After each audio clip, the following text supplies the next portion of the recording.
quay đai hả đẹp. Ê của anh. Sao anh tôi vẫn ho rồi. Khai khai nhâm phá lên đúng anh hả? Ngồi bị bay tao ơi ô. Em. Em canh chán nè.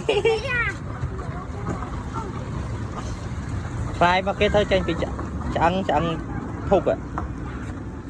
Bị chết khó tên rồi. Ho tắc tao. Anh bị khai lên kế ấy nha. Rồi thì ai ta bình sao bên đó. À sao bánh tơ nữa nè. Tơ nữa nè. Nó vô tè vào son đâu.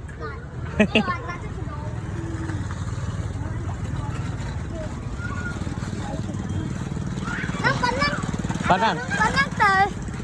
Lại đã phải la rồi. Rồi, để thơ mới chia đây.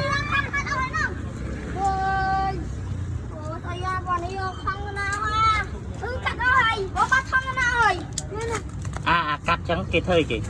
Hay là phải. Tôi.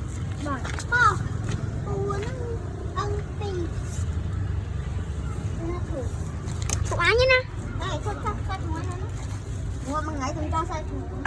Ê, mày hay salad rồi. Chơi khai.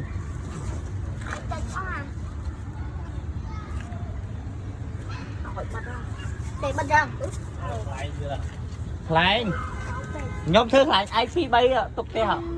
Đọc khá lên rồi. Nó đi le cao đọc chào.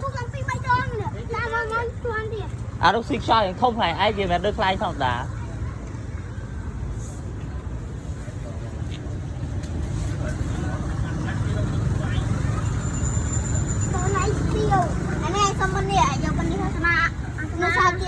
Chạy nè, chạy cái tôi bạn xử lý cho này sắp có vậy mà chứ ngay nhỉ hay sắp vay đây mà còn đá để ôi cho mình lục lia mà mới khai à mình ôi mình lục nè và sắp mà vay đây bà giờ mấy ôi lục tích tí ơi đẹp sao miền chùm nia nhá à đây phanh thua đấy chùm đây chùm nia thời khai tìm họ khai này hàng sân mặt lu hàng tụi bé mà họ mà khai cho mà phải tới lấy thứ khai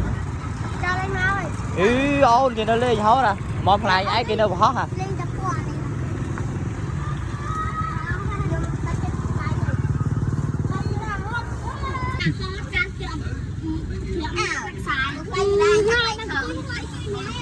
chừng ní là nên hủ khai nhỉ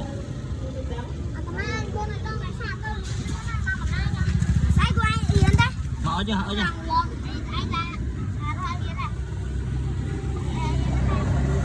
quay đai hả đẹp. Ê của anh thì anh rồi. Ở chỗ này. Của anh. Bao nhiêu xe là đi ạ?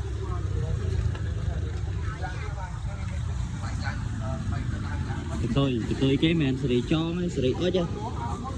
Nè. Sao anh tôi vẫn ho rồi. Khai khai nhâm phá lên đúng anh hả? Ấy chứ hàng gì mấy nhu mà vậy? Khai mới thì đấy.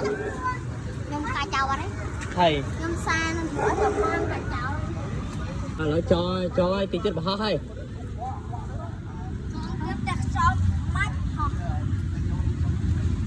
Bạn. Hát bay thứ mà bay khai nhỉ? Lại sao tới bao nhiêu màu? Miên khai nè. Lại sao tới bao nhiêu ngôi thờ?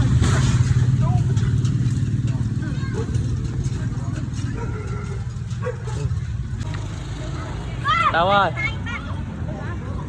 Mà. Ta tính nữa. Ta hồi đó nó tính nữa.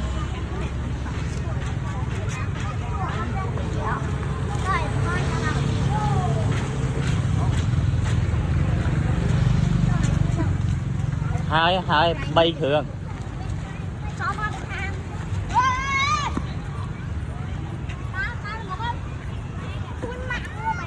Tao. Ngồi bị bay tao ơi ô. Em.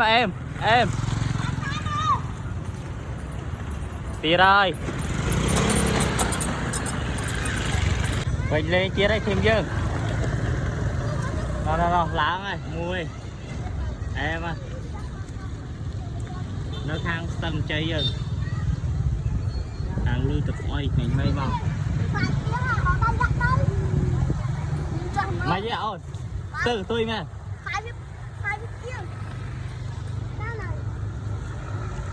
ô thề cho tất ấy thề à lươn à pơ còn ai cho tất là còn ai thề cho tất chứ và tôi tại tụi khăm à em à